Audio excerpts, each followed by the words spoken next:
मुजफ्फरगढ़ ज़िला के अहम तरीन हलके NA 175 इंतहाई अहमियत का रखता है। इस हलके से मुख्तलिफ अदवार में अवाम ने तमाम अहम सियासी जमातों को नुमाइंदगी दी। नुमाइंदा राव कामरान इस हलके में मौजूद हैं, उनसे वहाँ की सूरत हाल जानते हैं। आम इंतखाबात की तैयारियों का आगाज़ जो है वो हो चुका है। मुजफ्फरगढ़ का सबसे अहम हलका जो है NA 175 इस वक्त जहां हम मौजूद हैं। 2018 के इंतखाबात में अवामी राज पार्टी के चेयरमैन जमशेद दस्ती और पाकिस्तान पीपल्स पार्टी के महार अरशाद सियाल में जो है कांटेदार मुकाबला हुआ, जबकि जीत का सेहरा पाकिस्तान पीपल्स पार्टी के उम्मीदवार महार अरशाद सियाल के हिस्से में आया और वो इस हलके से मेंबर कौमी असम्बली जो है वो मुंतखब हुए। नई हल्का बंदियों के मुताबिक इस हलके में कुल वोटरों की तादाद 4,51,000 से जायद है। हलके में पोलिंग स्टेशन जो है वो 345 हैं, जबकि रंगपुर, कस्बा बसीरा, अंदरून शहर, मुरादाबाद इस हलके के अहम हलके हैं।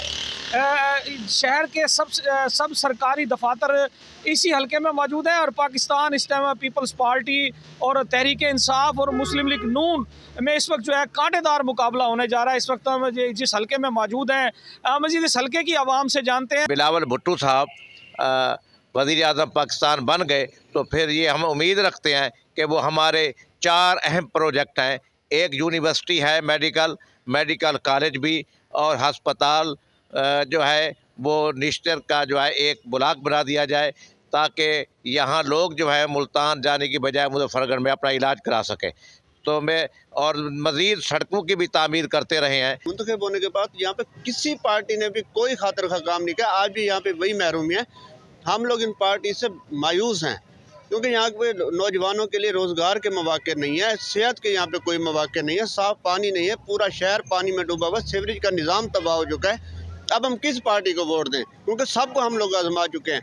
मुजफ्फरगढ़ की आप बात करें तो मुजफ्फरगढ़ में देख लें आप, कोई भी 5 सालों में मेगा प्रोजेक्ट नहीं लाया जा सका और ना ही कोई सफाई के बारे में देख लें, उस पर भी कोई पूरे शहर का बुरा हाल है। रोडों को देख लें, मुल्तान रोड को, अलीपुर रोड को, महमूद कोट रोड को 10 साल गुजर गए हैं लेकिन उसमें कोई अमल नहीं किया जा सका, ना ही वो बन सके हैं। अवाम जलील व खुआर है। अब हम यही उम्मीद करते हैं कि नवाज शरीफ जीत कर जो है ना, मुस्लिम लीग नून जीत कर अच्छे काम करेगी और मुजफ्फरगढ़ के हालात भी बेहतर होंगे। जी सुना आपने हलके की आवाम का क्या कहना था इस बारे में। इस हलके से किस किस जमात का कौन कौन सा उम्मीदवार खड़ा है और 8 फरवरी को इनके दरमियान कैसा मुकाबला जो है वो मुतवक्के है। अब देखते हैं अवाम 8 फरवरी को किस जमात के उम्मीदवार को जितवाते हैं। सब्सक्राइब करें और बेल दबाएं ताकि कोई खबर रह न जाए।